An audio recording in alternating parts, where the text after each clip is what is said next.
subscribe and click the bell icon to turn on notifications. We've made the files the instructor uses in this tutorial available for free. Just click the link below in the video details to get these.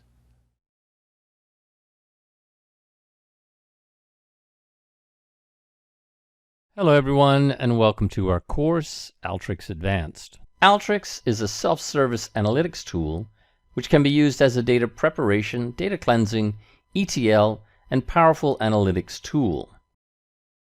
My name is Andrew Pearson, and I am the founder and managing director of Intelligentsia Limited, a software consulting company that has been partnered with Alteryx for several years, and we have worked with several of their clients who are located mostly in Asia. We have several Alteryx certified consultants working for us, and we have watched Alteryx grow from its roots as a spatial data company into one of the most powerful data and analytics tools available in the market. Alteryx was recently named a customer's choice for data science and machine learning platforms by Gartner Peer Insights. With Alteryx, we get actionable data insights that fuel business decisions. It has become a very useful tool for virtually every division in my organization, as most of the decisions we take are driven by data and the insights we deduce from them. It also makes it possible to understand customer behavior and inject insights into CRM tools, one client wrote. The Alteryx platform offers customers both a code-free and code-friendly approach, hundreds of automation building blocks, and the ability to integrate with enterprise applications and robotic process automation, or RPA, to automate machine learning pipelines and business processes. We have included the Alteryx files for all of the exercises in these videos, and these contain all the necessary data. In section 1, we will show you how to use multiple files as well as the Calgary function. We will also go into sampling data, tiles and binning, cleaning data, wild matches and grouping, RegEx and parsing, as well as gathering numbers. Section 2, input and output for in-database functions, blending data, as well as selecting and summarizing. In section 3, we will show you how to level up your apps and macros. We'll also show you how you can create batch macros in Alteryx, as well as detail the app errors and conditions functions, and then show you how to work the macro customization features. Section 4 is all about Alteryx's Intelligence Suite. In this section, you will learn how to develop machine learning models, including text mining and computer vision. Alteryx has also started innovating their AI and machine learning toolset by releasing the Intelligence Suite. The Intelligence Suite offers several features, ranging from improving the range of data that you can import by including the option to import PDF and images, to no-code advanced analytics guided by assisted modeling. This is great news, especially for data enthusiasts who have just started learning about ML and deep learning models. Machine learning by itself can be pretty taxing and calculation heavy, but with a tool that guides you every step of the way, creating an ML model can be a walk in the park. The assisted modeling tool is used to create a machine learning pipeline. In the pipeline, you select a target, set data types, clean up missing values, select a machine learning algorithm, and then train the model. After that, you can connect your pipeline to the predict tool, which allows you to make predictions. The student will get step-by-step instructions on how these analytics functions work, which builds upon all of the students' previous work in these classes. We did use Alteryx version 2020.3 and 0.4. Alteryx is forward compatible, but not backward compatible, so it will be important to have the same version. So I'm very excited to have you in the course, and I will see you in the first module. Data preparation and analytics can take hours on end when you do not have the proper tools. Alteryx can provide an easy fix to this problem using its analytical process automation platform, which lets you build processes efficiently while enabling you to run the program on a recursive schedule. By leveling up your Alteryx skills, you can unlock more of its potential, such as applying dynamic actions, using RegEx, and applying ML models, to name a few. This course will help you understand and apply advanced tool sets in Alteryx. Each module will present slides to show descriptions and other critical information. In addition, it will also demonstrate how each tool works according to a specific scenario. Make sure you already have the basics down pat before proceeding with this advanced Alteryx course. When working with files as input, it's possible to have multiple records in different folders. In the beginner's course, we discussed how Alteryx can take multiple files with the same schemas using the input tool. But what if you wanted to filter a bunch of files and take in only the most recent update, or search the subdirectories for the file you need? In these cases, you can utilize the combination of directory and dynamic input tool. Let's look at each tool in depth. The directory tool returns a list of all the files in the specified directory. The tool returns file names and other information about each file, for example, file size, creation date, last modified date, and more. In a new workflow, navigate to the In-Out Tool tab and drag Directory to the canvas. There are 3 configurations for this tool. First is the directory that you wanted to check for file contents. You can either type the exact path into the text box or use the file browser to navigate to the desired location. In this example, we are going to map the path to the parent folder 11. A shortcut for this is to simply drag the parent folder from your File Explorer into the canvas, which automatically creates a directory tool. Next, for file specification, we need to indicate the type of file or use wildcard characters for a specific file name. For example, we wanted to get all CSV files with sales dash in its file name. So under file specification, we need to type sales dash *.csv. Asterisk is the wildcard character that signifies a whole string. Aside from that, you can also use question mark to signify a single character. Do take note that you can only use wildcard characters in the file specification, but not on the directory path. The last configuration is for enabling the subdirectory, meaning Alteryx will look inside other folders with the parent directory path to search for the file. Running this workflow now without checking this option will render us with no results, since the files we need are inside the year subdirectory. Tick the checkbox and run the workflow again to see the difference. The output of the directory lists the full path, file name, date, size, and attributes of the files that match our file specification. We can narrow down the list by using a filter to set a condition for the file we need. From the Preparation Tool tab, drag a filter tool and connect it to the output anchor of our directory. Set it to Custom Filter. We want to get the sales file, which contains the month and year during the date of runtime, which would be the sales-June 2022.csv within the 2022 folder. Use the expression contains, open brackets, file name, comma, date time format, open brackets, date time today, open brackets, close brackets, comma, percent, capital B, percent, capital Y, in quotation marks, close brackets, comma, 1, close brackets. This converts the current date into whole month, name, and year string, then proceeds to use this data to look at any file names that contain it. The next tool is the Dynamic Input tool.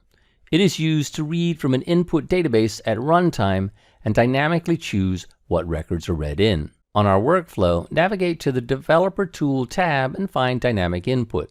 Drag the tool into the canvas and connect it to the T-output anchor of the filter. The first configuration is for the input data source template, which is a requirement as a standard schema of the files that will be read. Click Edit to open a new window. That lets you add a new data source or map the file for your template. The configuration in this new window is same to that of an input tool. For this example, we're going to set it to our sales template CSV file inside the template folder.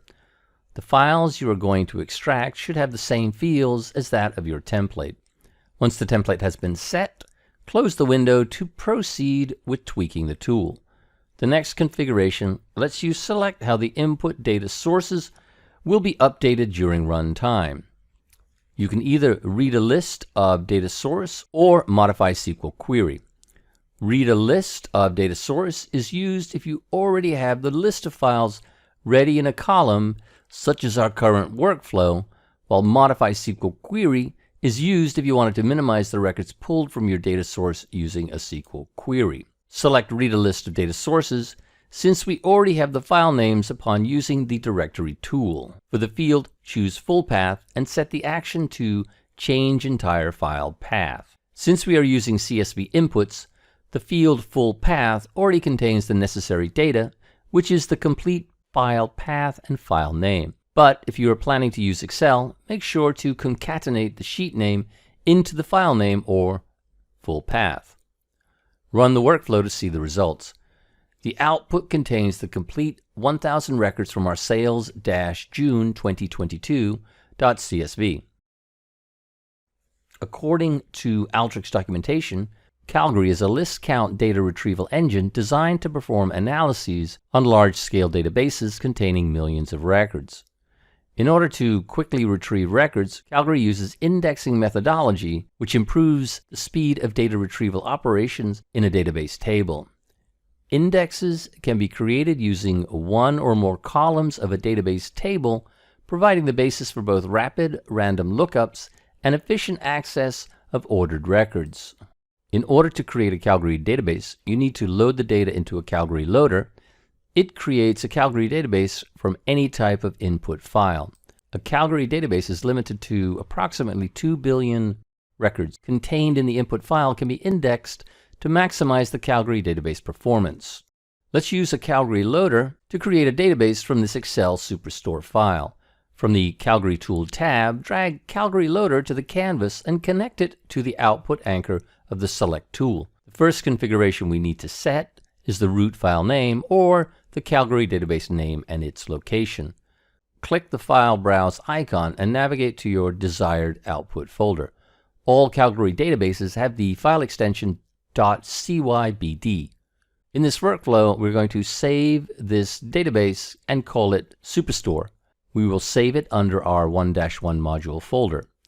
Upon configuring the name and location, you now have the option to either load base Calgary DB and/or one or more standard indexes, or load a single advanced index. Since we are starting from scratch, we wanted to create the base Calgary database first, so we are going with the first option for our first run. The list box contains the fields you can add to the database. If you wish to exclude a certain field from the database, you can uncheck the data checkbox next to its name. You can also deselect or select all using the options dropdown. Next to the data checkbox is the index. Check the index box of the fields that you need for queries. It is advisable to only index the fields that you usually use for queries, such as categorical columns like segments and countries, because the more index you add, the longer it takes for Alteryx to create them. For this example, we're going to use index order priority, region, customer segment, customer name, product category, and product subcategory. You can manually set the index type to high selectivity for fields with very unique records like customer name, or low selectivity for fields with repetitive data like order priority. The auto mode lets Calgary Loader tool automatically apply the proper index mode, high or low selectivity, based on the data contained in the input field. All fields with more than 550 unique values are set to high selectivity. Run the workflow to create the Calgary database.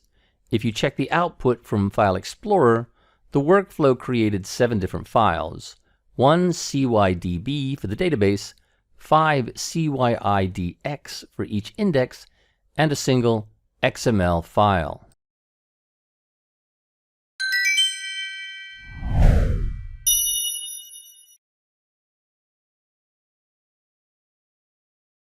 In statistics, sampling is a process of generating a subset from a whole population.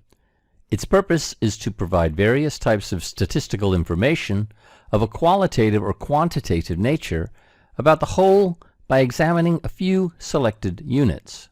For example, you can use a sample to train a machine learning model, and use the rest of the data for testing that trained model. In the beginner course, we showed various usage of the sample tool, which ranges from removing excess rows to non-probability sampling. For this module, we're going to discuss other ways of sampling in Alteryx. In this workflow, we're going to generate sample data from this credit card customer dataset. Since our file does not have any IDs available, it is best to add a record ID tool before any other process. Use the Preparation Tool tab, Drag record ID and place it after the select tool. We will just leave the default configuration as is. To create our first sample, we're going to use the random % sample tool. Random % sample tool returns an expected number of records that results in a random sample of the incoming data stream. From the Preparation Tool tab, drag Random % Sample Tool and place it after the Record ID tool. Same as the Sample tool, the Random % Sample has a single input and output anchor. The output for this tool will only contain the sample records and remove the rest of the records, so you can simply join back the results by using the record ID that we have inserted earlier. From this tool's configuration, you can choose to either set a specific amount of random sample records to be generated using random n records, or set a percentage of records to output as sample using random n% of records. First, let's set random n records to 50 and run the workflow. The resulting sample output chooses 50 random rows from the original data set. Next, change the configuration to random n% of records and set it to 10%, then run the workflow. Since our input data set originally has 1,000 records, the tool outputs 100 random records, which is 10% of the population. Whichever configuration you choose, the random % sample tool will generate a different set of sample records each time the workflow is run. However, if you wish for the output to stay consistent on each run, you need to enable the deterministic output option. Ticking this function lets you set a random seed, which ensures the same set of random results is returned. Changing the random seed will generate a different set of results. Let's enable the function and set 1234, the default random seed. Then, set the tool to random n records and output 3 sample records for checking. Once done, run the workflow. This generated 3 random records with IDs 707, 735, and 741. Running this workflow again will not change the output, but if we change the seed to 5678, it will output a different set. Create Samples tool is used to split the input records into 2 or 3 random samples. In the tool, you specify the percentage of records that are in the estimation and validation samples. If the total is less than 100%, the remaining records fall in the holdout sample. In our workflow, navigate to the Preparation Tool tab and drag Create Samples tool to the canvas. Place it below the random % sample and connect it to the output of the Record ID tool. Unlike random % sample, Create Sample has 1 input and 3 output anchors, which pertain to 3 different streams. We will discuss each as we configure the tool. In its Configuration tab, the first part, Record Allocation, lets you set the percentage of records for estimation, or the % of output on the E anchor, and the validation or output of the V anchor. You can indicate a percentage value between 1% and 99% for each text box. Ideally, the total for estimation and validation should be equal to 100%. If it's less, the residual record will be on the holdout sample or the H anchor. The last configuration is the random seed, where you can indicate a value between 1 and 1,000. Changing this value will alter the sample that an individual row of the data is placed in. Unless necessary, it is recommended to just stick to the default one. Let's set estimation to 50 and validation to 45, then run the workflow. Based on the output, 500 records were sampled on estimation, 450 for validation, and the remaining 5% or 50 records were in the holdout stream. If ever the total number of records in your data set is odd and can't be equally separated between the estimation and validation percentage, the extra 1 record will be placed on estimation. This tool is great for generating different sample streams, which is needed when working on models. You can use the estimation anchor for training the model and validation for testing. Classification Predictive Models assigns a class label to a data set. For example, medical records of patients can be grouped as either diabetic or not. This type of model, which classifies between 2 groups, is called binary classification. It is important to observe that the data is spread evenly on the outcome or target variable of the model.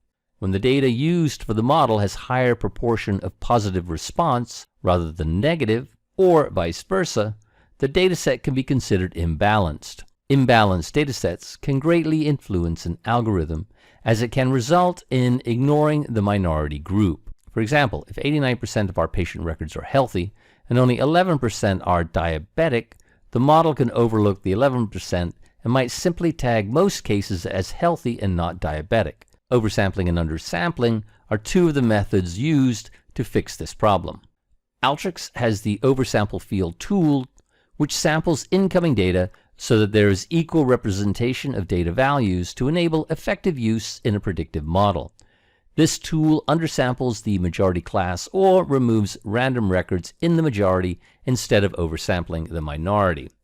The dataset we're going to use is a list of credit card transactions, which has the time or the seconds elapsed, features V1 to V28, transaction amount, and finally class, which is our target variable.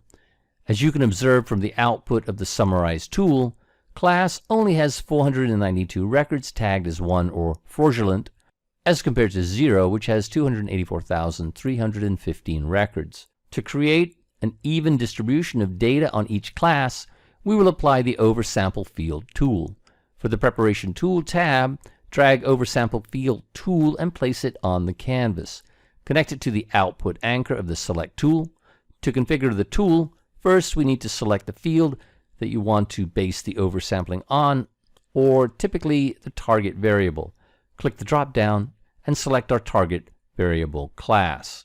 Next, type the field value you wish to oversample. Since 1 or fraudulent is our minority class in this data set, type 1 in the text box. Finally, you need to set the desired ratio or proportion of the output. If you wanted fraudulent records to be half of the sample amount, you can retain the default 50%. If you wish for fraudulent records to cover a third of the whole population, you can type 33%. You can input an integer between 1 and 100. Let's retain 50%, then add a copy of the summarized tool after the oversample field to check the total number of records per class. Once done, run the workflow. As we can see from the output, the oversample field limited the class 0 to 492 records in order to create a 50-50 distribution.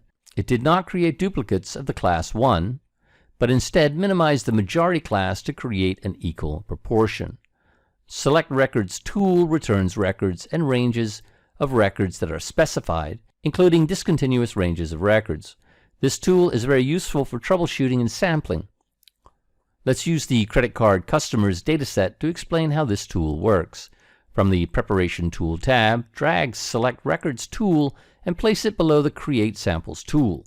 Connect it to the output anchor of the Record ID tool. The Select Records tool only has one multi-line text box as its configuration. This is where you will input the range of records that you want to output.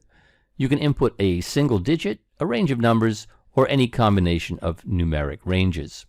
For example, let's change the range number to a single digit 5, then run the workflow. This returns a single record, which is row 5 in our data set. Next, let's change it to a single digit with negative or minus sign. Change the range to -5, then run the workflow. This outputs the first 3 records of our data set from records 1 to 5. Adding a minus sign on the number will return row 1 up to the entered row. Next, let's set a specific range of numbers, input 5 through 10 as the range, then run the workflow. This outputs records 5 up to 10. Now let's try a number followed by a plus sign, input 900 plus, then run the workflow.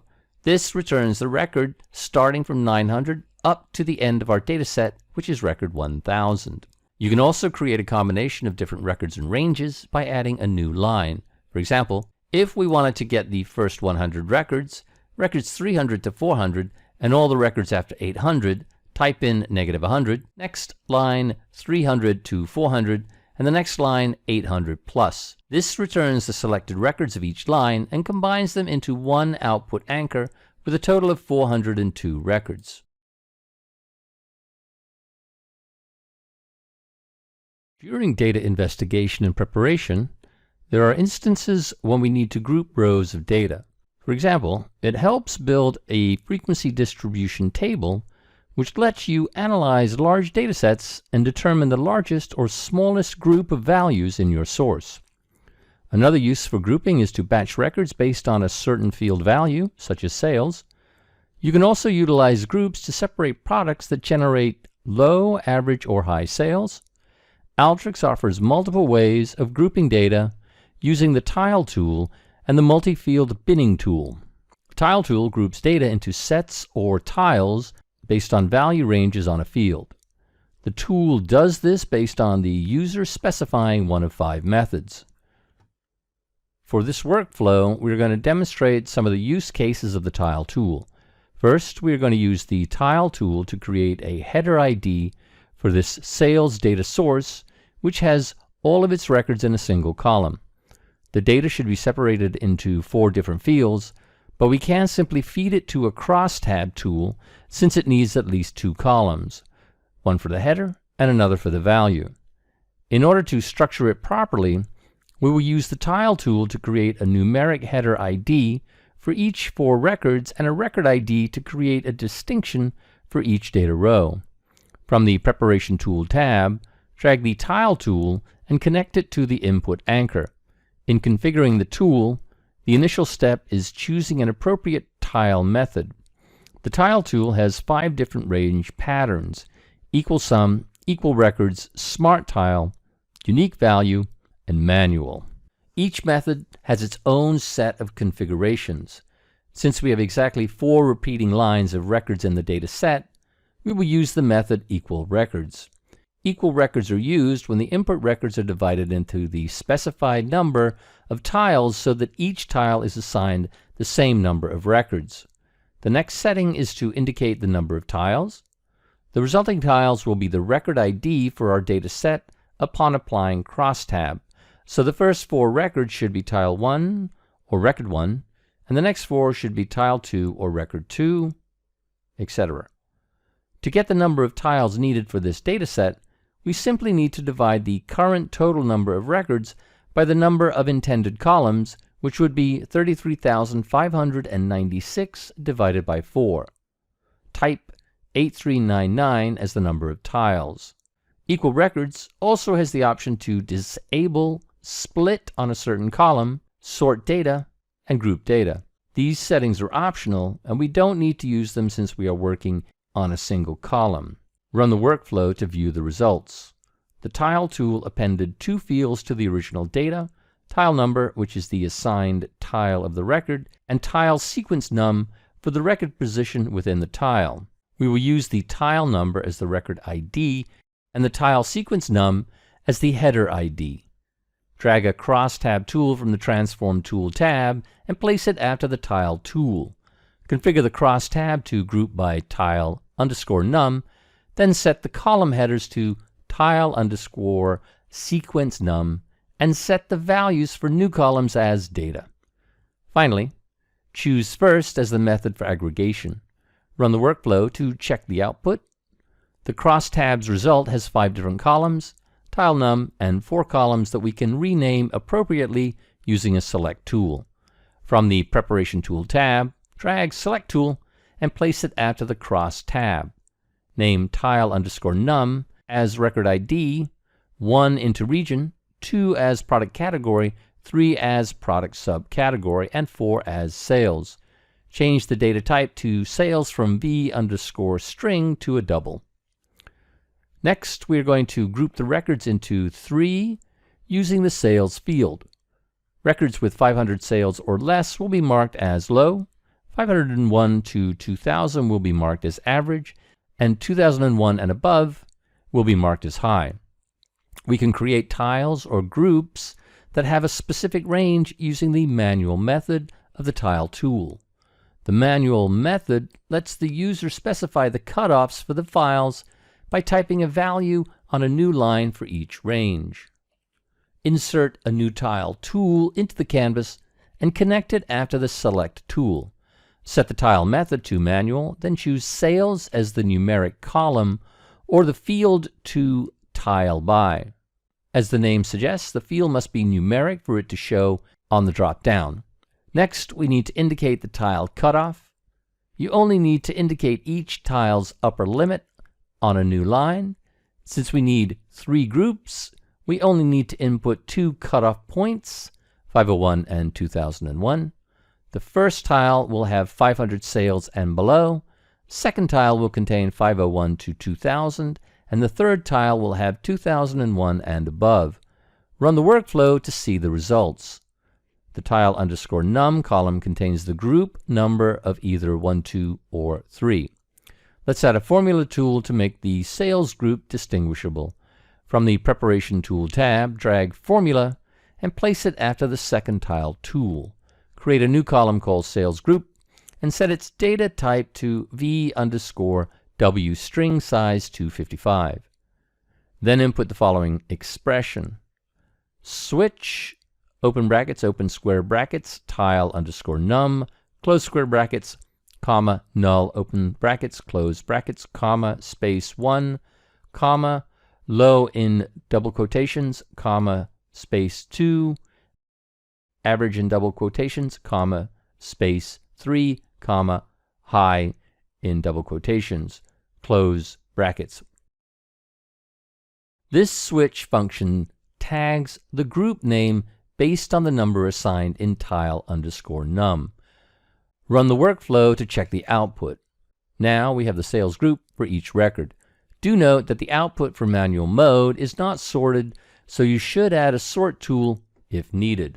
As our third example, we will demonstrate how the tile tool can be utilized when formatting a text table.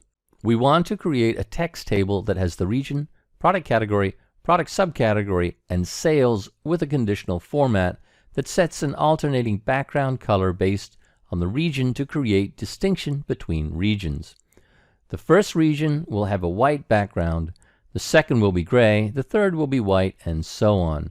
First, add a Summarize tool to aggregate the data. From the Transform tab, drag Summarize and connect it after the Formula tool. Highlight Region, Product Category, and Product Subcategory, then choose Group By as the Summarize action. Once done, select Sales from the fields and set Sum as its action. Now that we have the summarized data, add the Tile tool and connect it to the output anchor of the Summarize tool. Since we are going to apply an alternating background in each unique region, we will use the tile method unique value. In this method, a unique tile is assigned for every unique value in a specified field or fields. If multiple fields are specified, a tile is assigned based on that combination of values. In the tool's configuration, select region as the unique column.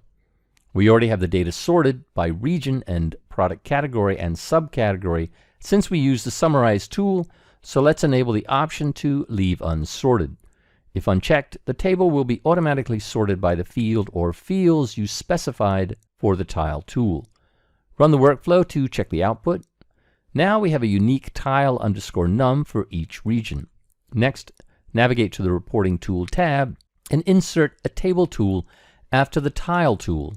Uncheck the tile underscore num and tile sequence num on the column configuration since we don't need them to be displayed in the output. Next, click the button Default Table Settings to open the Table Style Editor. By default, Alteryx adds an alternate color for every other row.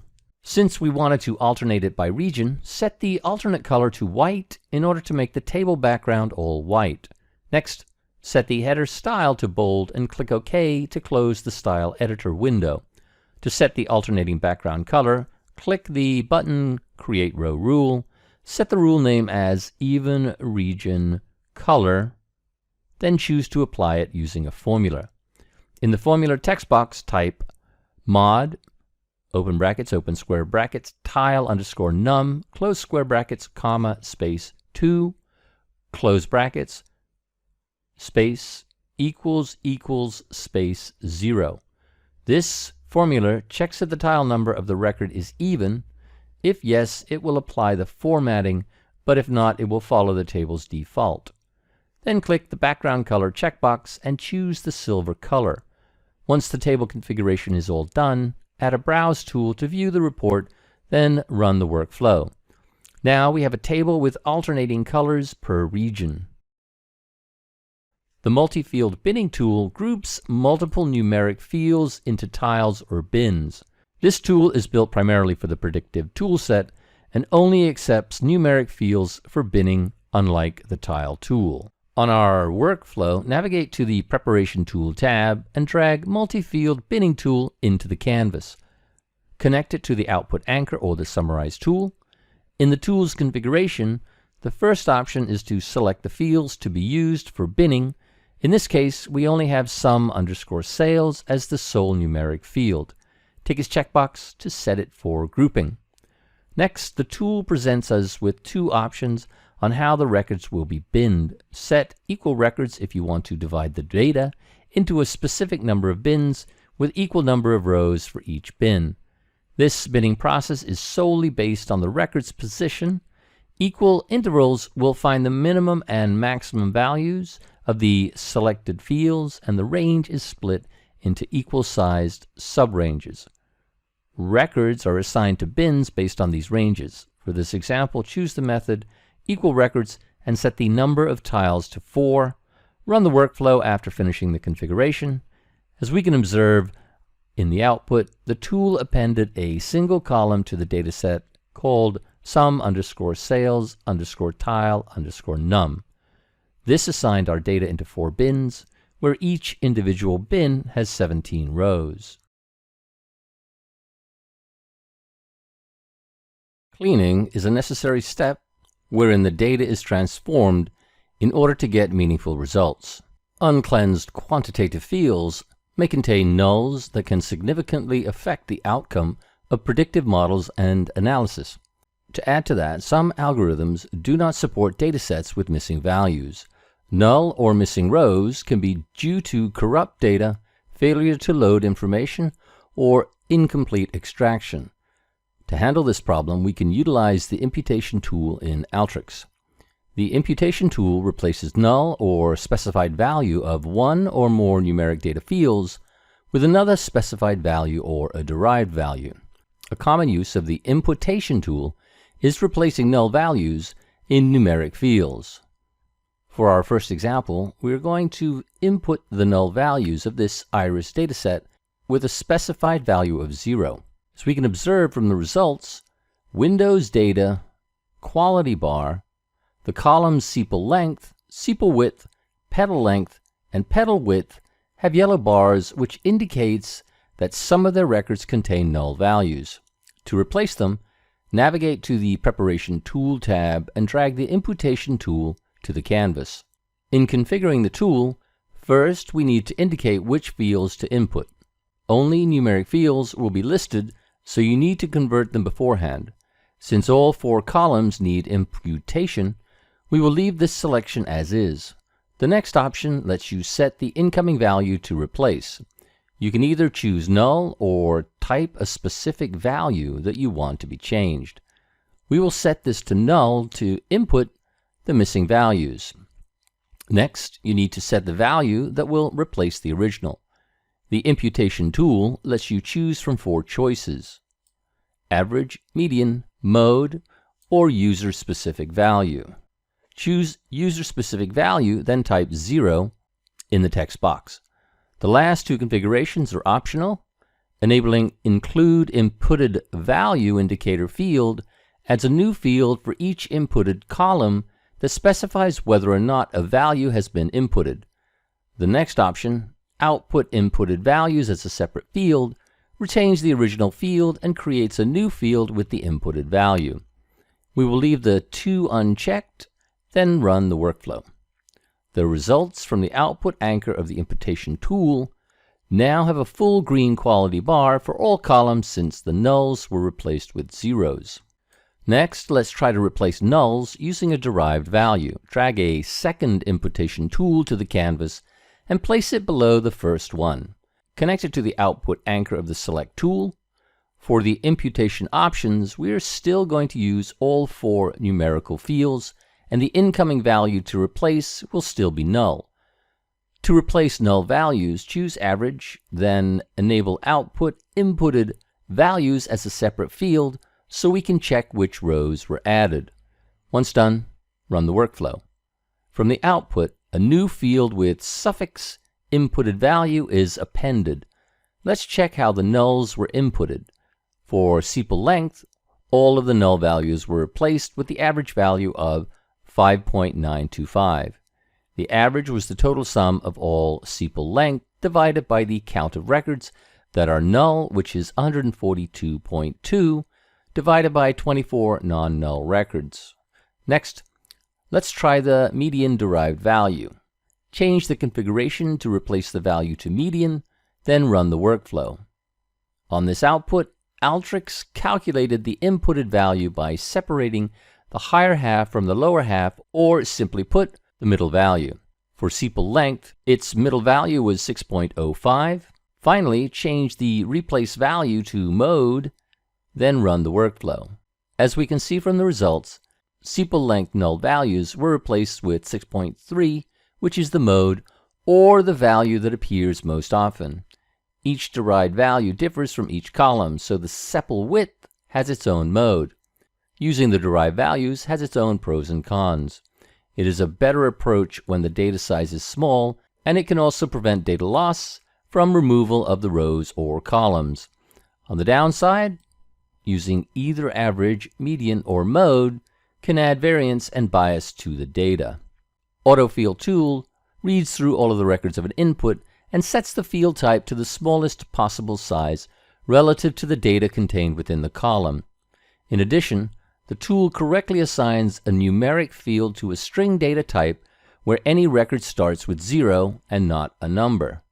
For this example, we're going to use this insurance CSV dataset, which has age, sex, BMI, number of children, smoker tag, region, and insurance charges, which are all v_string data type with size 254 since the columns were saved in a comma-delimited text file.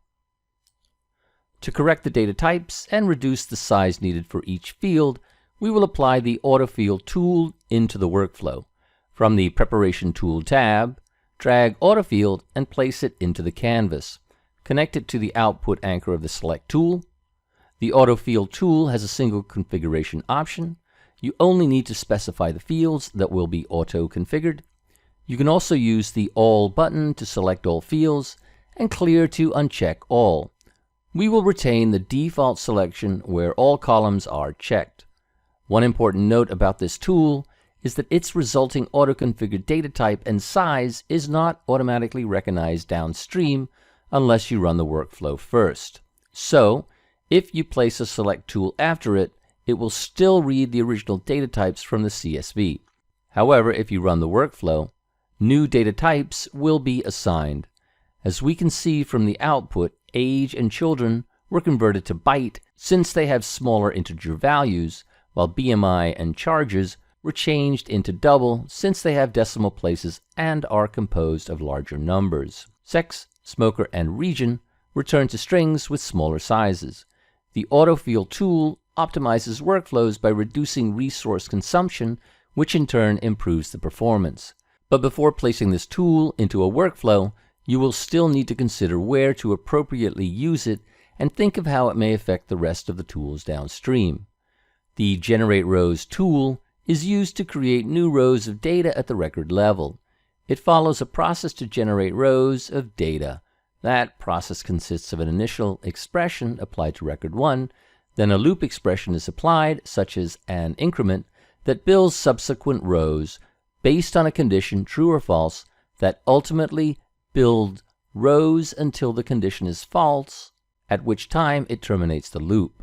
Drag a Generate Rows tool from the Preparation Tool tab and place it into the canvas. The tool has an optional input anchor and a single output anchor. Since the input is optional, you can use this tool to generate its standalone data set. In the tool's configuration, the first two radio buttons let you either update an existing field or create a new field. The new field was selected by default since we did not use any inputs.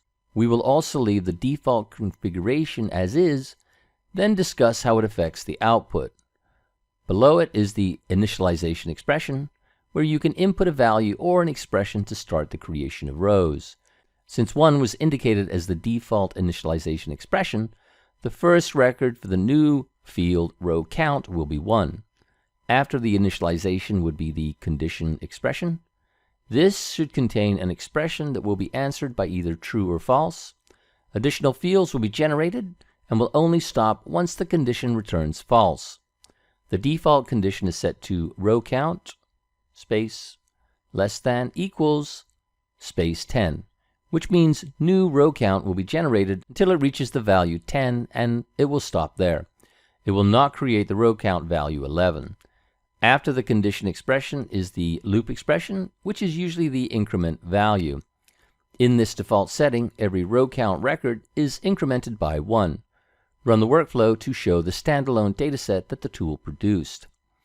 As we can see from the output, 10 records in the field row count were generated. The record started with 1 and incremented by 1 until it reached the condition that it should be less or equal to 10. Now, let's try to apply the tool with an input data set. We will create a new field called dependents and create rows based on the indicated number of children on the same insurance dataset we used for autofield earlier. So, if a customer has 3 children, it will generate 3 rows of dependents. Drag a new Generate Rows tool into the canvas and connect it to the output of the autofield tool. Set it to create a new field named dependents with data type int32. Set the initialization expression to 0, since some customers might have no children. Next, click the ellipsis button next to the condition expression to open the expression editor. Type the expression open square brackets dependents, close square brackets, less than equal to, open square brackets children, close square brackets. The loop will only stop if the dependents value is greater than or equal to that of the children column. For the loop expression, type open square brackets dependents, close square brackets, space plus space 1. So each dependent increases by 1 on each new row. Run the workflow to view the results.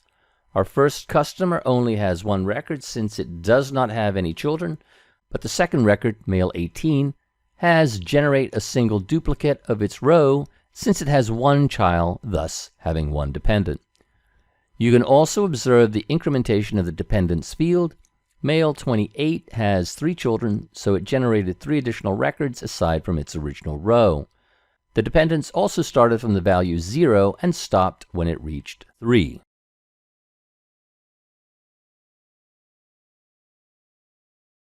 Errors are common when working with data. They can be due to human error, by misspelling names and addresses, and can also be caused by sourcing from different databases, wherein values might be coded and structured differently.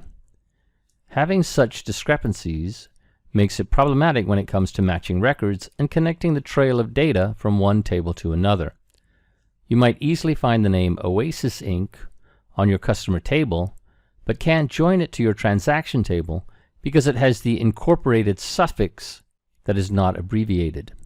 The fuzzy match tool is used to identify non-identical duplicates of a dataset by specifying match fields and similarity thresholds. For this example, we're going to match 2 small datasets from 2 text inputs. The first input will be the company master. This is the original list that contains the unique company names. The second input, called list, has the set of company names, which has duplicates and typos. Both text inputs contain the column source, which tags the data source name of each set. We will use the fuzzy match tool to find the original names in our company master that closely matches the company on the list. From the Join Tool tab, drag fuzzy match and place it in the canvas. Fuzzy match has a single input anchor, so we still need to prepare and union our data. One of the fields required when using fuzzy match is a unique ID to identify the records. Drag ID from the Preparation Tool tab and connect it after the first text input. Set the ID name to list ID with starting value 1. Next, add another record ID to the canvas and connect it to the second text input. Set the ID name to list ID, but this time set the value to start at 99. Once done, add a union tool from the Join Tool tab and connect it to the output anchor of the two record ID tools. Now that we have the data on a single stream, connect the output anchor of the union tool to the fuzzy match tool. From its configuration, fuzzy match has two modes. You can choose to either purge or merge. Purge is used if the data you want to match only comes from a single source. So if you wanted to identify duplicates of customers, companies, or products in a single table, you can apply this tool to identify wild matches. On the other hand, merge is used if you need to match records from different sources, like the two text inputs in this example. Select the radio button for merge mode to activate the rest of the configuration. When using merge, you need to map the identifier for the source. For example, our text inputs have the field source in order for Alteryx to identify which records belong to which data set. Select source in the drop-down of the source ID to set it. If your own file does not have its source tag, you can choose output file name as field in the input data tool to use the file name or path as your source ID.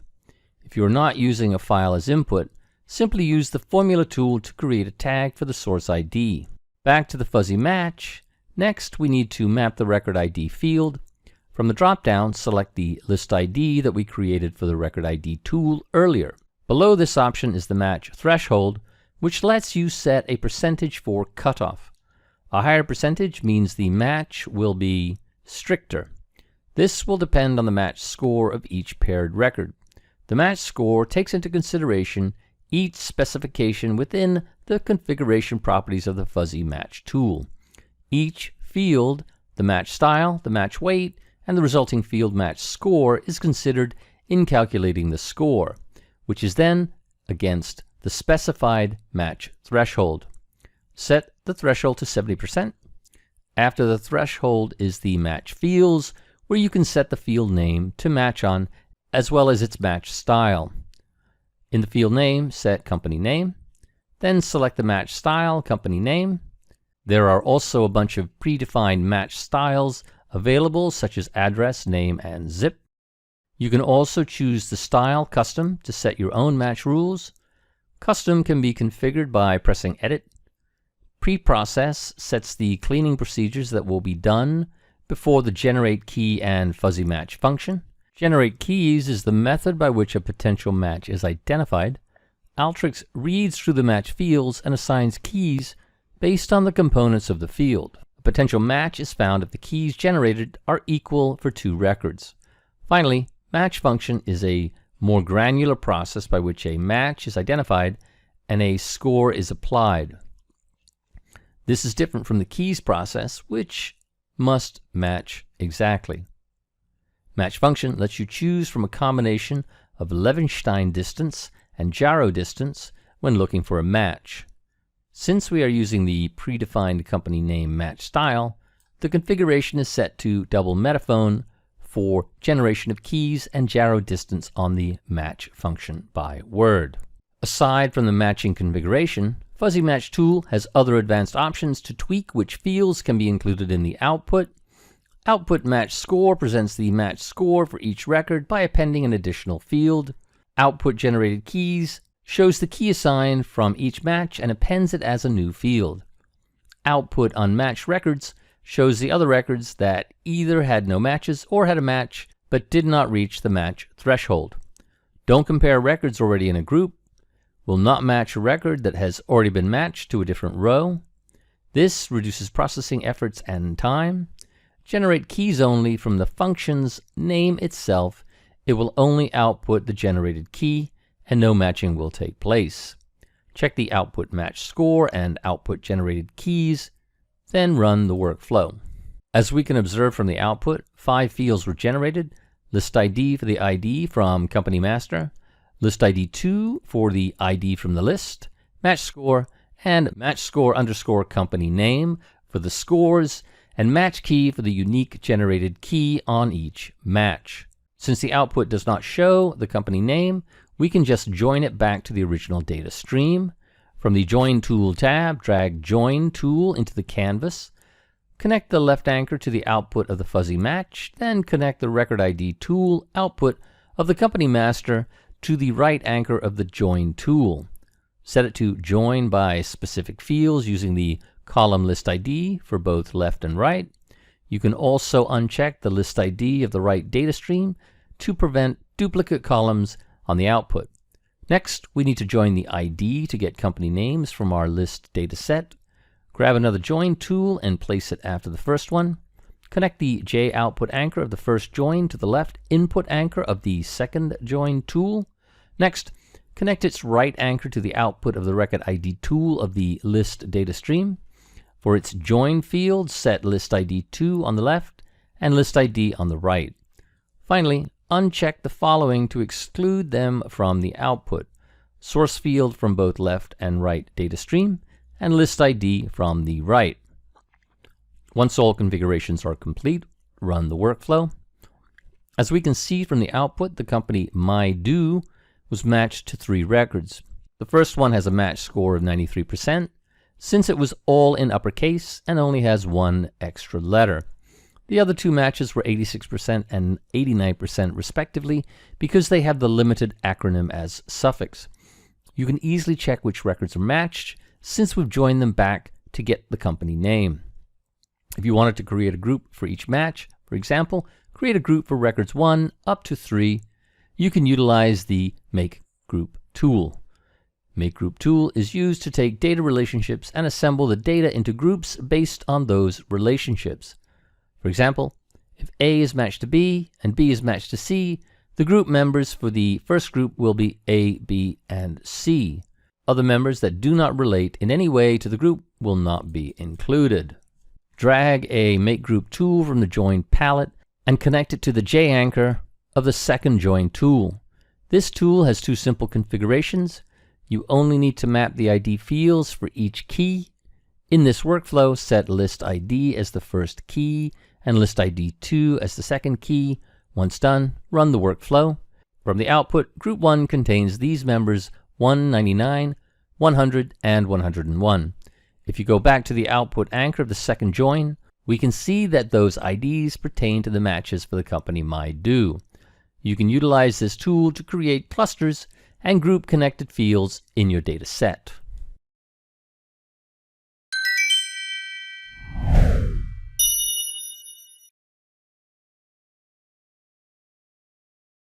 Regular expressions, also known as RegEx, are a sequence of characters that allow the user to create patterns that help match, locate, and manage string data. They are convenient for extracting, restructuring, scraping, and formatting a specific pattern of text from codes, log files, spreadsheets, and documents. RegEx is universal and can be used in all main programming languages and data formatting tools such as Tableau and Alteryx. RegEx is a lot more flexible when compared to string functions, and you can generate complex string operations while using less tools and code. The RegEx tool is used to leverage the powerful pattern matching abilities of regular expression syntax to parse, match, or replace data.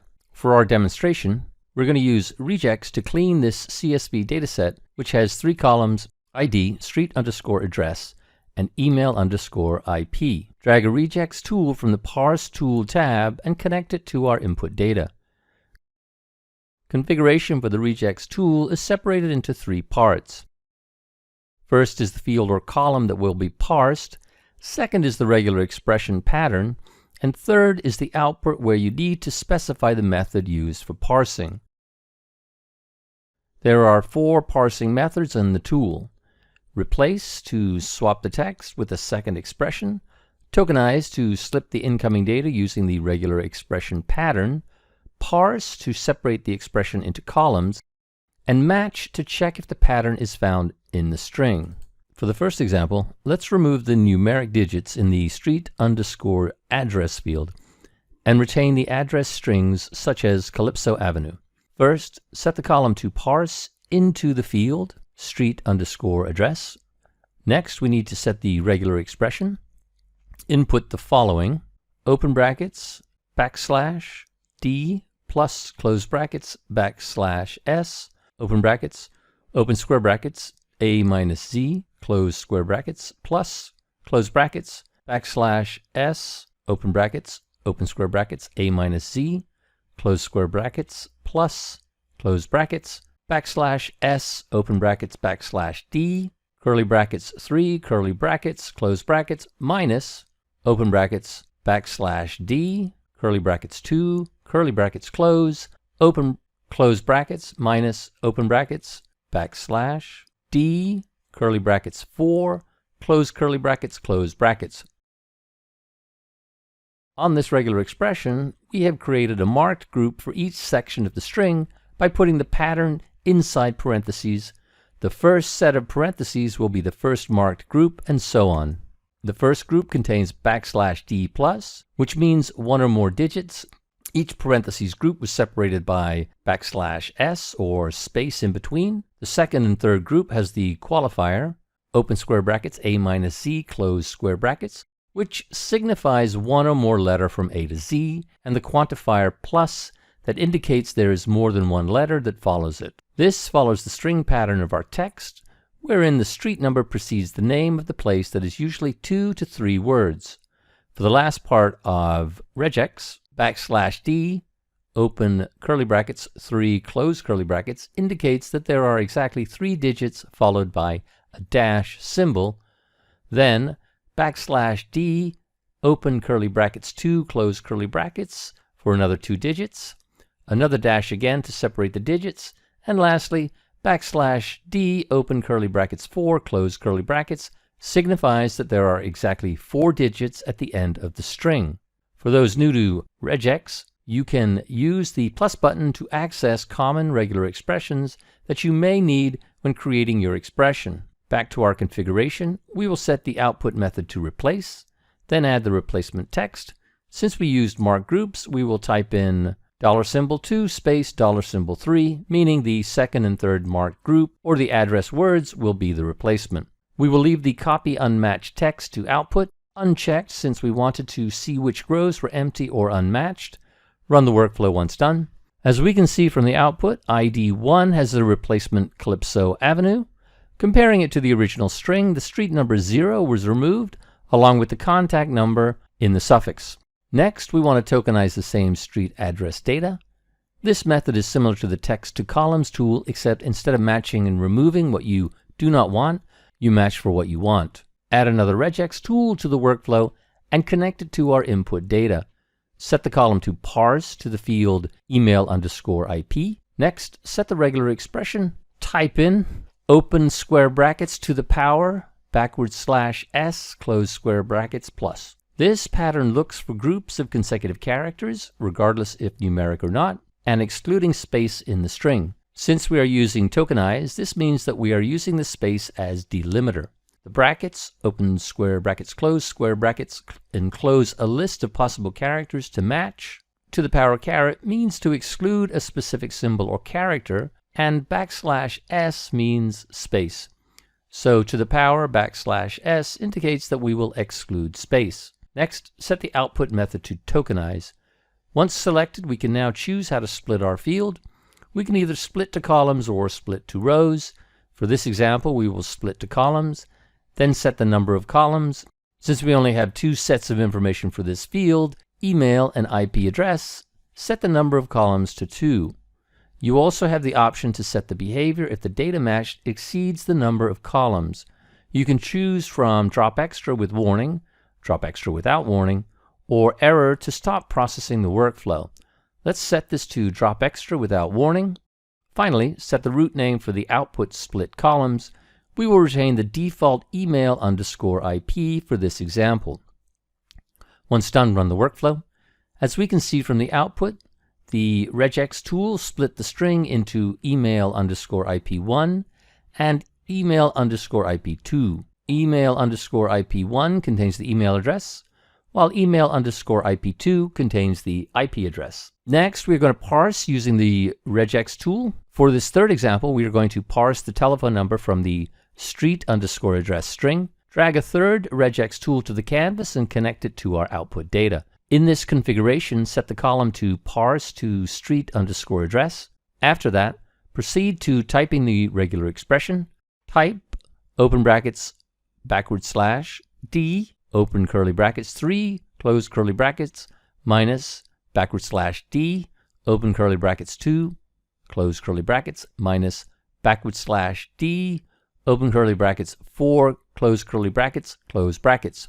Unlike how we set the pattern during the replace method, we've replaced the parentheses on the tail end so we can parse the telephone number to one field only. The telephone numeric pattern consists of the first 3 digits followed by a dash, then 2 digits, and ended by 4 digits. /D signifies that it is a digit, and the curly brackets with a specific number indicates that it has a specific number of digits. To configure the output, set the method to parse and then set the output columns. In the table, you can rename the output field, set its data type and size.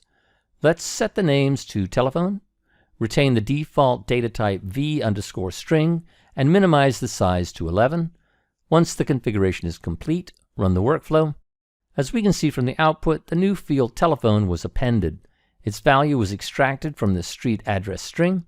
If one of the records do not match the exact number of digits that we indicated on RegEx, its telephone column will be null. For the first example, we are going to look at how the match method works on RegEx. Duplicate the first RegEx tool where we use the replace method and connect it to the input anchor. We're going to use the same column in RegEx, which is the street address and its string pattern that has the street number, address strings, and telephone combined. For the output method, set it to match. Below the method dropdown is a text box where we can set the field name for the new column that will tag if a match was found in the field or not. Let's just leave it to the default and leave the error if not matched unchecked. Once done, run the workflow.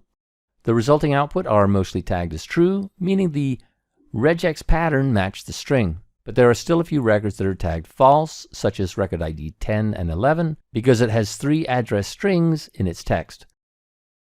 Aside from the patterns we've discussed, here are the other RegEx codes you can use.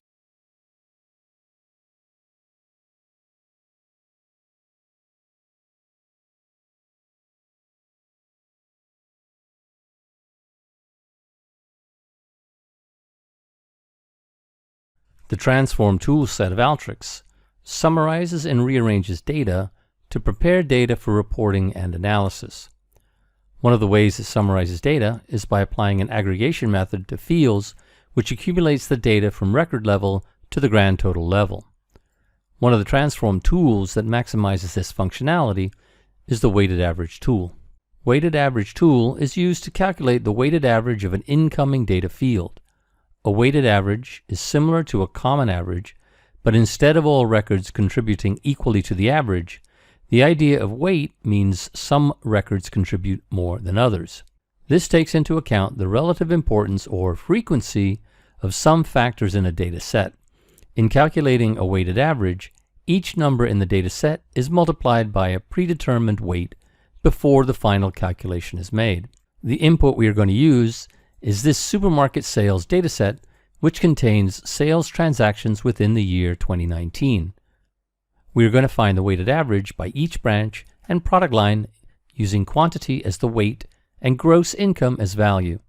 Place a weighted average tool from the transform palette and connect it to the output anchor of the select tool. The first configuration is where we need to set the numeric value field, which contains the data, to return the weighted average.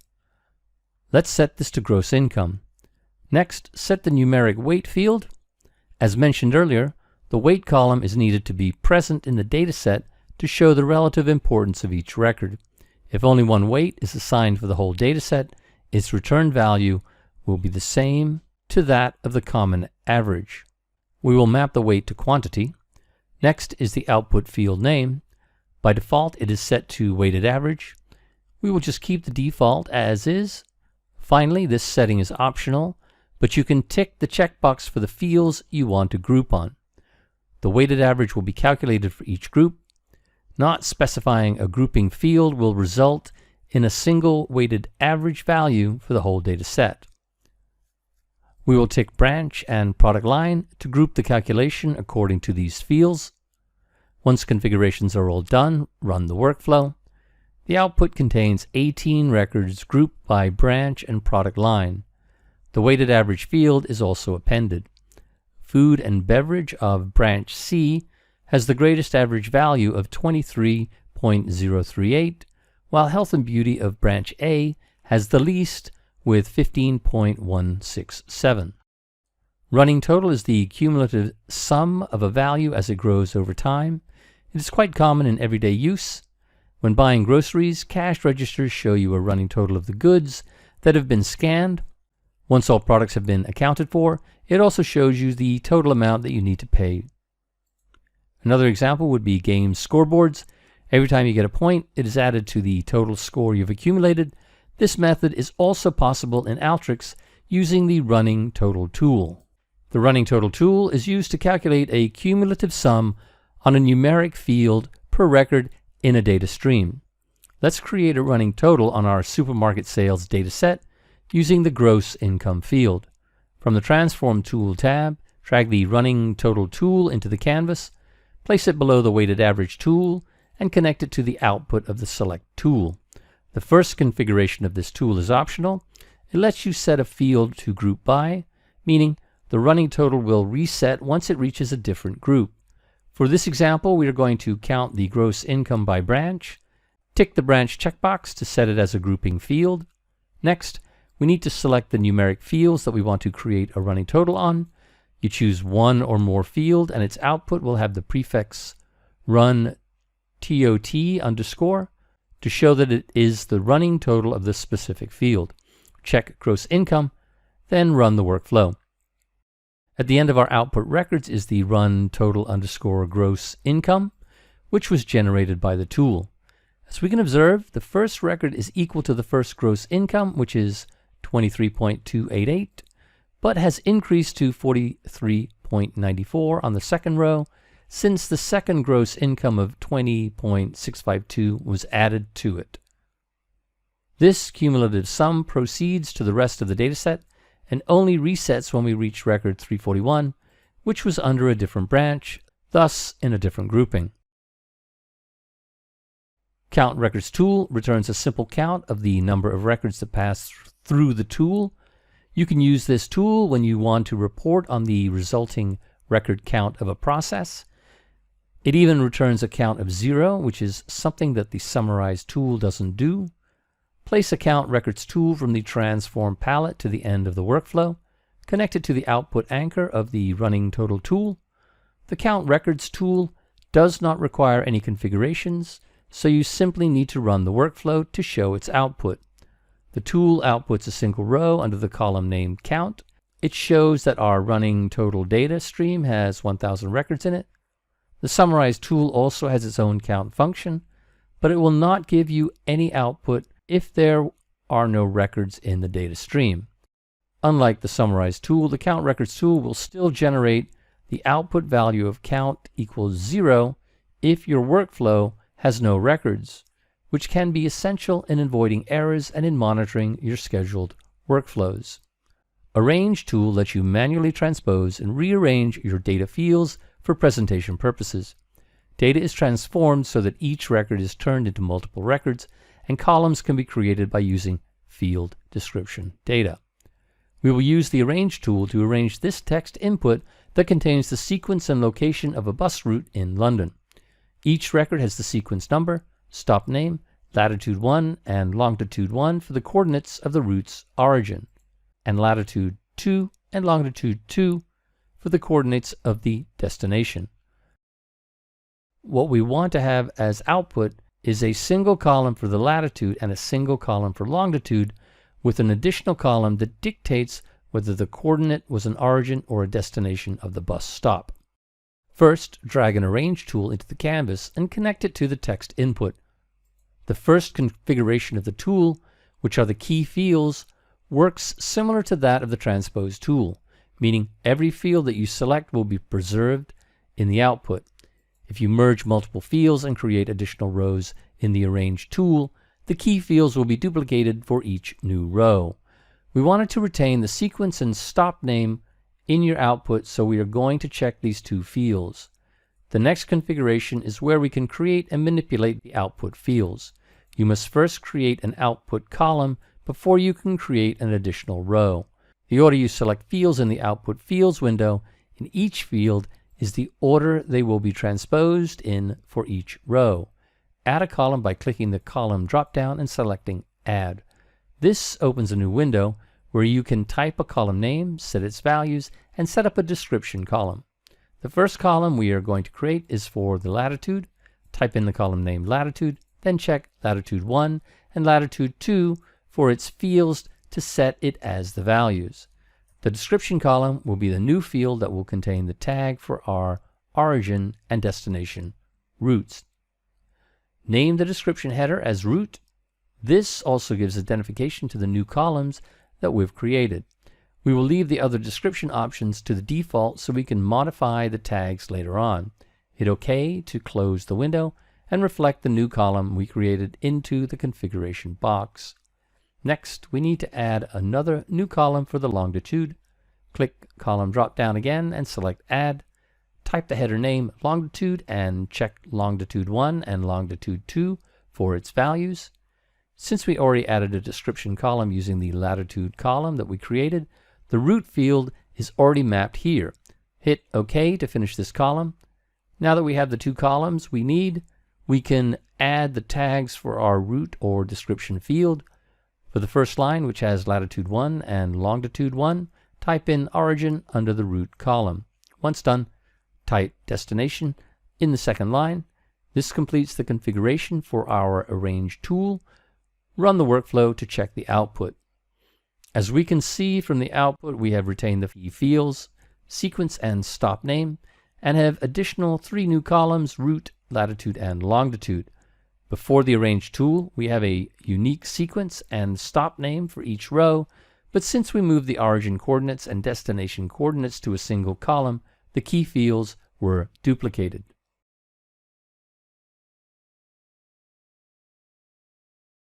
In-database processing enables blending and analysis against large sets of data without moving the data out of a database. This allows users to apply ETL and calculations inside the source system, as well as utilize its own resources. In contrast, a standard input tool that sources from a database will download all of the specified input data to a temporary file on the local machine. If the table consists of millions or even billions of records, the download process can take a long time, especially when experiencing high network latency issues. Performing analysis in the database can save processing time. Using Designer as the interface, in-database workflows integrate easily with standard workflows for additional data blending and analysis. In-database processing requires 64-bit Alteryx with 64-bit database drivers. The following sources can support the in-database function: Amazon Redshift, Apache Spark, ODBC, Cloudera Impala, Databricks, Exasol, Hive, IBM Netezza, Microsoft Analytics Platform System, Microsoft Azure SQL Database, Microsoft Azure SQL Data Warehouse, Microsoft SQL Server 2008, 2012, 2014, and 2016, MySQL, Oracle, Pivotal Greenplum, PostgreSQL, SAP HANA, Snowflake, Teradata, and Vertica.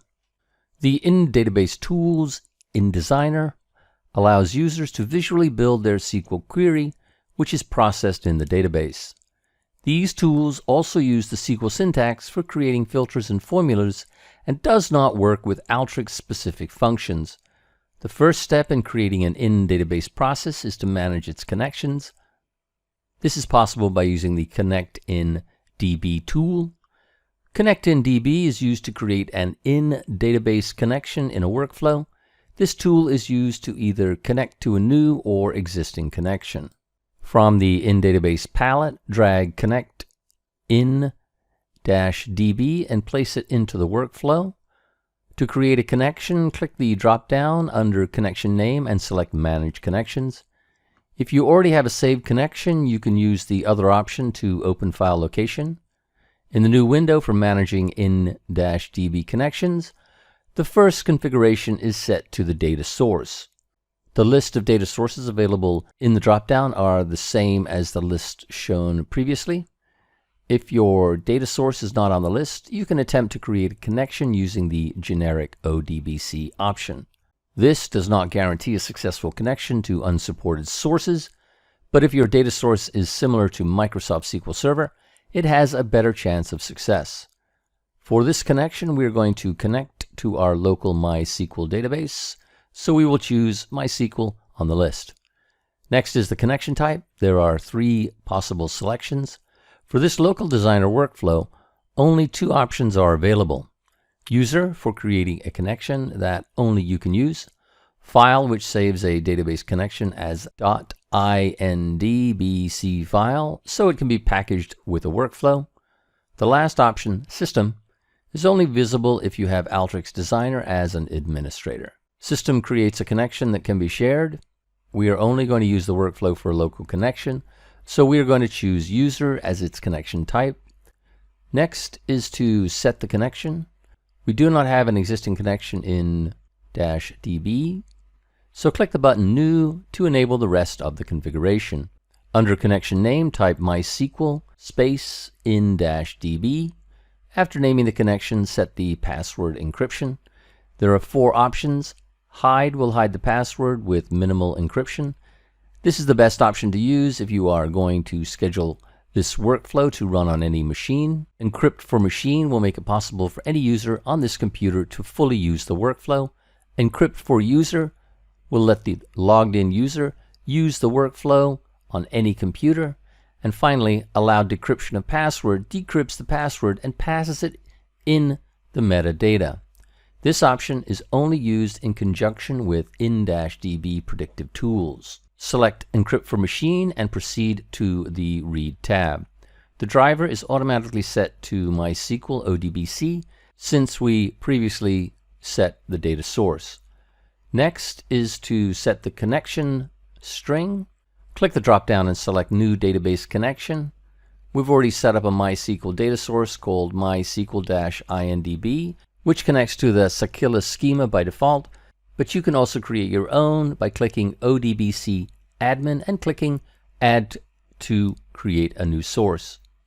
Since the ODBC connection is ready, we need to type in the username and password, then hit OK to finish the connection string. For the right tab, we're going to retain the default same as read driver, so it can use the same connection string. If you want to use a different connection string, simply select the other option. In this case, MySQL space ODBC to let you create a different connection, but for the same data source type. The default transaction size for writing database is also set to 10K by default, so you might need to increase this if your workflow will be handling substantial amounts of records. Once all connection settings are done, click Apply and OK. A new window for the query builder should open up if the connection was built successfully. This window is similar to the input data query build, wherein the schema are listed on the right, and you can apply sort, aggregations, and filters using the bottom window. For this example, we're going to use the Sakila default MySQL schema and its customer table. Double-click on the schema Sakila, then double-click on the table customer. We're going to use all columns, so tick the asterisk to select all. When you check the script that was automatically created under the tab SQL editor, it should have the query select space sakila.customer.asterisk space from space sakila.customer. Then close the window to show this expression on the Connect in-db Tools query box. If you need to apply additional changes, simply click the Query Builder button to open the Visual Query Editor window. Once we run the workflow, you will not see any records in the results window since we simply created a connection and all of the actions were done in the backend or in the database. If you wanted to show the records from the in-db process, we need to insert a Browse InDB tool. Unlike an ordinary Alteryx workflow, InDB workflows do not show its process records in its anchor and are not compatible with the regular Browse tool. Browse in-db is used to view your data at any point in an in-db workflow. Use the Browse in-db tool as you build an in-db workflow to ensure data is passing through the way you intend it to. This allows you to view results at any point in the in-db workflow. But do take note that each browse in-db tool triggers a database query and can impact performance, so you need to use it sparingly. Drag a browse in-db tool and connect it to our first tool. Notice how the in-db tools differ as compared to other tools in Alteryx Designer. First, it used a blue square database anchor to connect to another in-database tool, unlike other tools such as Input Data and Browse tool, which uses a green arrow anchor. Second is the connection line. In-db tools uses a double line to display its connection. Third, due to the nature of in-database processing, the connection progress is not displayed. Since they are of different processes, you cannot simply connect an in-db tool to another Alteryx tool. We will discuss more on this topic in the next lesson. Let's configure the Browse in-db tool. First, you need to specify the number of records to display when the workflow is run. By default, it is set to 100, but you can set a different number of records such as 50 or 1000. Entering 0 will display the maximum number of records, which can be up to 2 billion. If there are more than 2 billion records in the data stream, there will be a message in the data view statistics. We will leave this to the default 100 and proceed with the next setting. If you check Enable Caching, the tool will cache the number of records returned when the workflow is run. If you do not change the number of records in its Browse first number of records for the next run, it will simply display the data in the cache, which saves processing time. You can also clear the cache by clicking the Clear Cache button. Run the workflow to show the first 100 records from the in-database connection to the customer table. Now we can view the first 100 records. Same with that of the Browse tool. You can export these records to a file by clicking the Actions button, selecting Export All Records, and set a file name and type in the new window.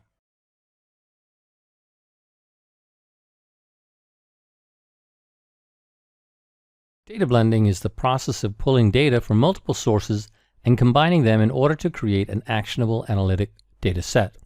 Using two or more data sets can reveal valuable information that would otherwise have gone unnoticed if the data was not combined.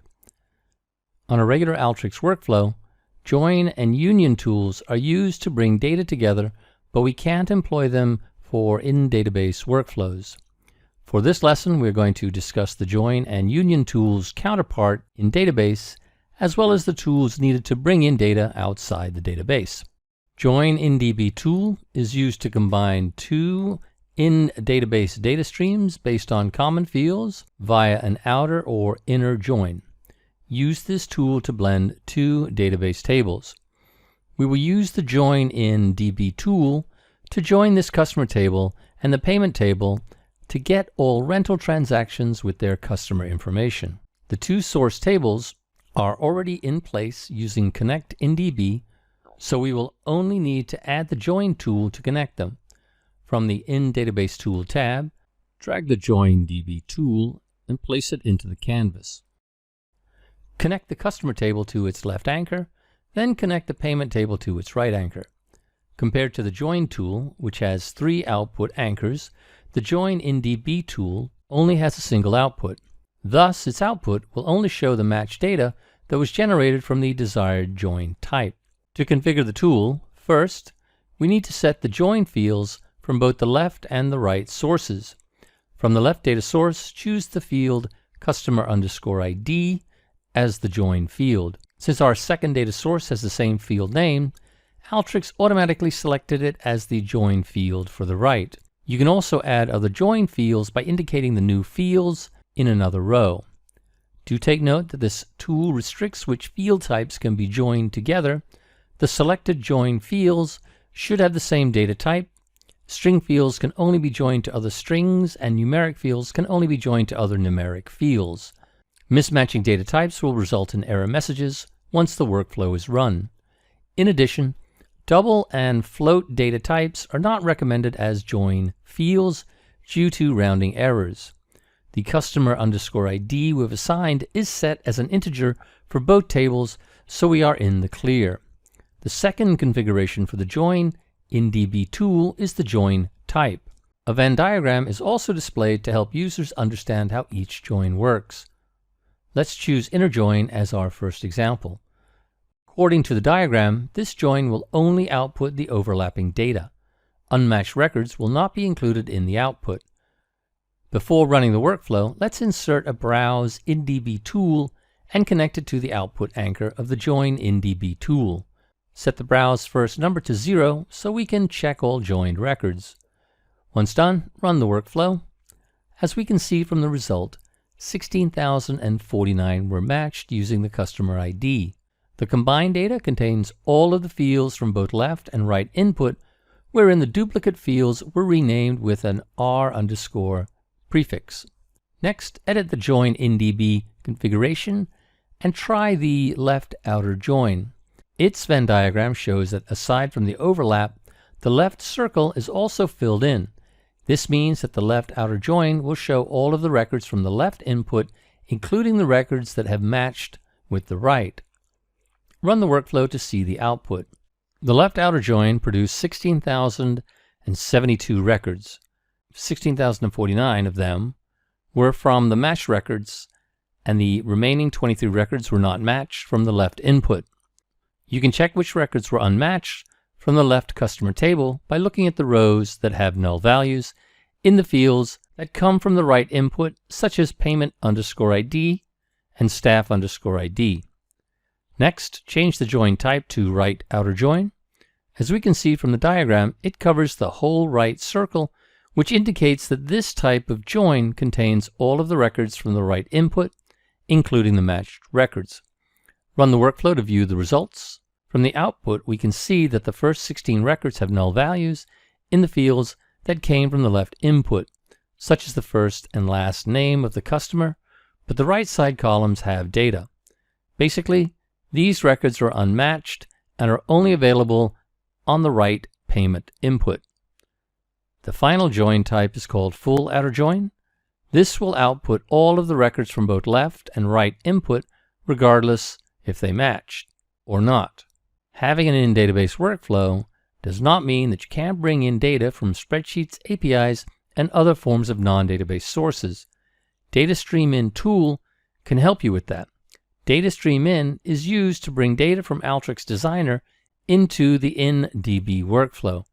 This tool is especially useful for scenarios when you need only to blend in a small table from another source and combine it to that of an InDB process. We're going to use the same set of tools we used from the Join InDB example and change the join type to an inner join. Next, remove the connection between the Join InDB tool and the Browse tool. Next, add another Join InDB tool and place it between the first Join InDB and the Browse tool.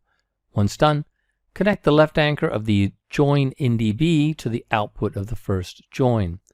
The data we are going to bring in is from a text input which has the store information, staff ID, and address ID.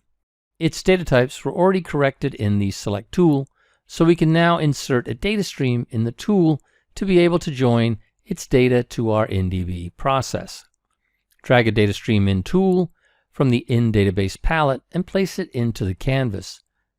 Connect it to the output anchor of the Select tool and connect its output anchor to the right input of the second Join InDB. The tool has two types of anchors, a green one for taking an ordinary Alteryx tool, and a blue output anchor that can be connected to InDB tools.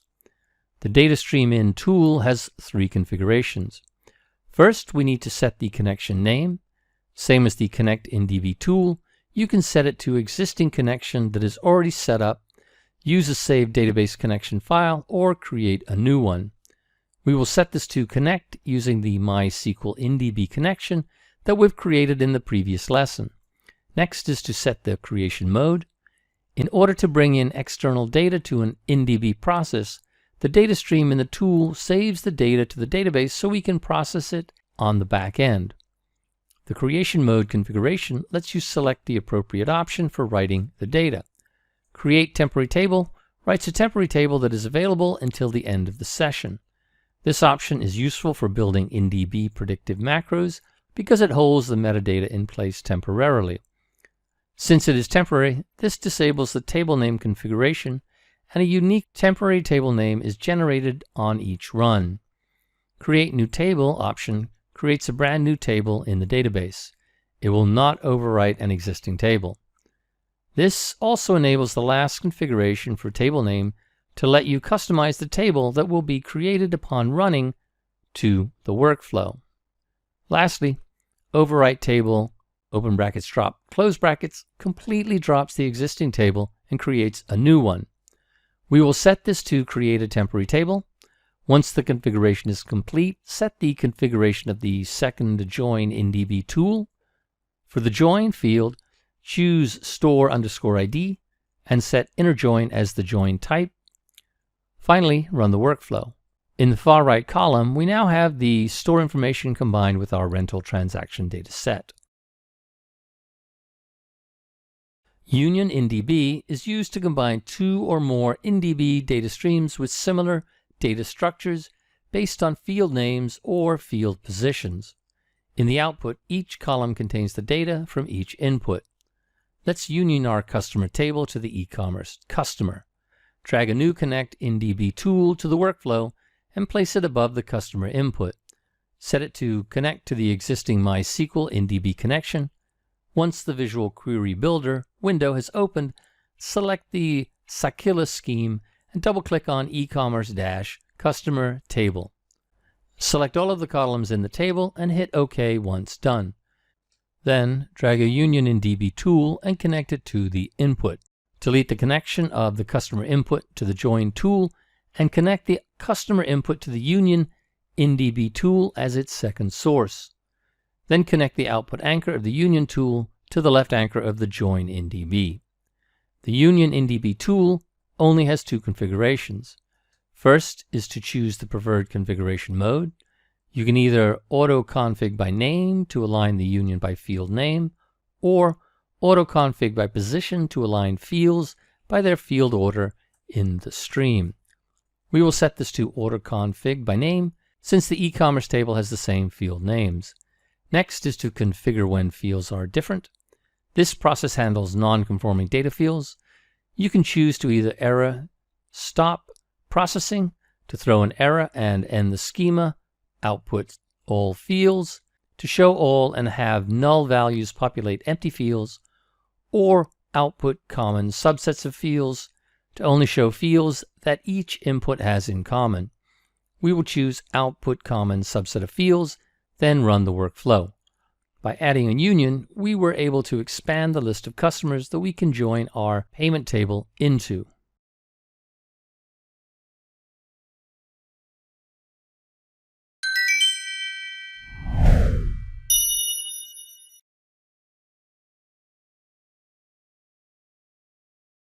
In order to fully maximize an in-database toolset, Alteryx also provided an in-DB version of the commonly used tools in Alteryx Designer. This makes it easier to apply grouping, selection, and cleaning functions in the back-end data source without having to move the data out of the database. For this lesson, we're going to discuss how to apply the in-DB version of the formula, select, summarize tools, and how to create an outgoing data stream from the in-DB process to regular tools. The Select in-DB tool is used to select, deselect, rename, and reorder fields in an in-DB workflow. This tool is commonly used to limit the number of fields in an in-database data stream in order to significantly improve runtimes and performance. We're going to continue working with the in-DB workflow we've built from the previous session. From the in-database palette, drag a Select in-DB tool and place it in between the payment table connection and the first inner join. The Select in-DB has a simpler configuration as compared to the regular Select tool. Select in-DB does not have the option to change data type, the size, and it does not show the description of each field. You also can't save the in-DB field configurations into your YXFT file, nor can you use decimal separators for string and numeric type conversions. Since this is an in-DB procedure, you can simply select or deselect fields, reorder them, as well as rename them. Let's remove the fields stav_ID and last_update since they are not needed downstream. Uncheck the checkbox for the two fields. Next, move the payment underscore date to the top of the list. Select payment underscore date and click the Options button. In the menu, navigate to Move and select Move Highlighted Fields to Top. You can also reorder columns by using the up and down arrows. Finally, rename the field Amount to Amount, all in uppercase. Type Amount on the Rename column to change its field name. Connect a Browse in DB tool after the Select in DB. Once done, run the workflow. As you can see from the first 100 records, we have reduced the data in the payment table to 5 columns, renamed amount, and placed the payment underscore date as the first column in our data set. Summarize in DB tool is used to summarize data by grouping, summing, counting distinct fields, and more. The output contains only the result of the calculations. From the InDB palette, drag a Summarize in DB tool and place it between the second inner join, the one joined using Store ID, and the Browse tool. The configurations of this tool look exactly alike to that of the regular Summarize tool, except for the fact that it has less aggregation methods available. Let's set this tool to show the total amount of sales from each store.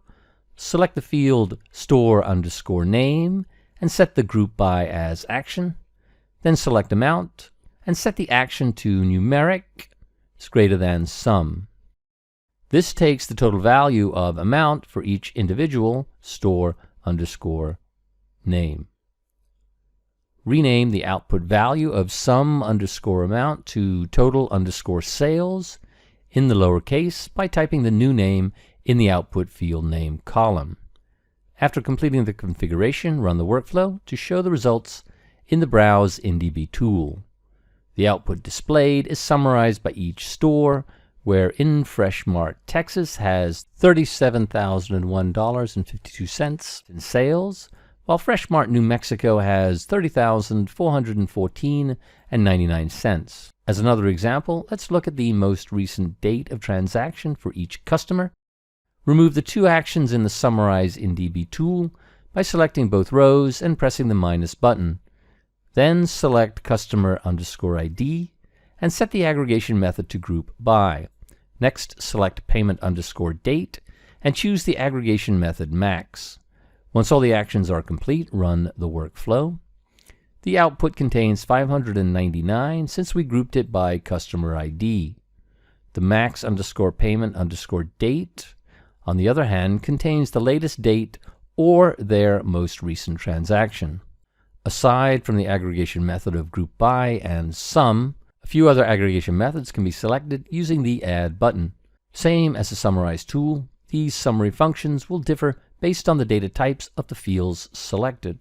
The following methods are available for the in-database process. Count computes the total number of records in the group. Count distinct counts the unique records in a group. Count null counts the unique records in a group that are null. Count non-null computes the number of records that are not null. Min returns the smallest value. Max returns the largest value. Average calculates the mean by taking the sum of all values divided by the total number of values. Standard deviation gets the standard deviation of the group. Variance calculates by taking the standard deviation and multiplying it times itself. Formula in DB tool is used to create or update fields in an in-database data stream with an expression using the native language of the database like SQL. You can employ this tool to modify data within a database based on an expression or data relationship. While most InDB tools do not require SQL commands, this tool requires SQL for advanced processing. In this workflow, we're going to add a formula tool after the Summarize tool in order to create a new field that will contain the number of days since the last transaction. Drag a Formula in DB tool and place it between Summarize and Browse. The settings and functions for this tool are entirely different from that of a regular formula tool. The first configuration of the tool is the output field. You can directly type a field name here or choose to update an existing field by selecting one from the drop-down. Since we are going to create a new field, we will type the name days underscore since underscore last underscore visit. Next, set the data type in the drop-down. Our new field will contain whole numbers with no decimal places, so we will select INT32. If an existing field is selected, the type drop-down is disabled and is used for reference only. Next, apply the SQL expression. First, type in DATE-DIFF, open brackets, CURDATE, open brackets, close brackets, comma. Then click the button, Insert Space Field, and select max underscore payment underscore date. Once done, add a close parentheses at the end of the expression. Normally, a SQL expression that creates a new field would have the select command in the script, but for this tool, you simply need to input the functions for the field. The function used here, dateDiff, returns the number of days between two date values. The first date we've set is the CURDATE, open brackets, close brackets, which returns the current date as of running the workflow. The second date was from the existing field that we have as output from the summarize in DB and was inserted in the expression by enclosing it in single quotes.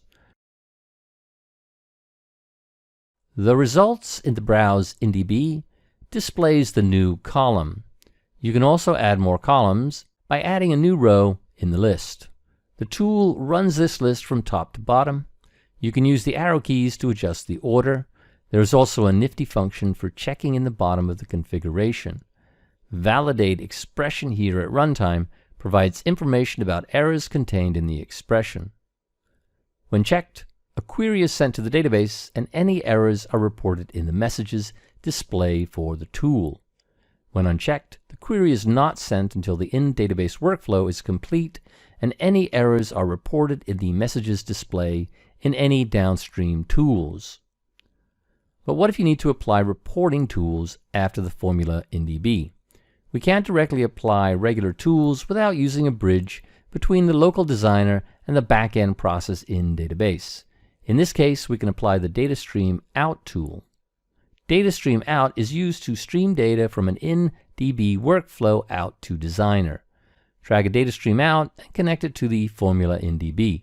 The DataStreamOut tool has a blue input anchor to take in the in-DB stream and a green output anchor to push it out to the regular Alteryx tool. Its configurations are optional as well. If you check the sort records before streaming out, the incoming data is sorted by the field specification. Check this function, then set it to sort by days underscore since underscore last underscore visit in descending order. Next, add a table tool from the Reporting Tool tab and connect it to the output of the data stream out. Let's just leave its formatting to the default. To view the table, add a Browse tool after it. Once all the tools are placed, run the workflow. In the Report tab, we can see the table output that we've generated based on the in-database process. Aside from outputting the data stream, you can also generate the in-DB workflow information using the Dynamic Output in DB tool. Dynamic Output in DB is used to output information about the in-DB workflow to fields in a standard workflow stream. For example, we simply want to see the complete SQL script for the whole in-DB process. Drag a Dynamic Output in DB and connect it to the output of the formula tool. To configure the tool, you simply need to check the fields you want in the output. Check the query and connection name, then add a Browse tool after it. Once done, run the workflow. The query field contains the complete SQL script, which includes all of the union, join, summarize, select, and formula that we've applied in the DB process. If you're not a subscriber, click down below to subscribe so you get notified about similar videos we upload. To get the course exercise files and follow along with this video, click over there. And click over there to watch more videos on YouTube from Simos Sez IT.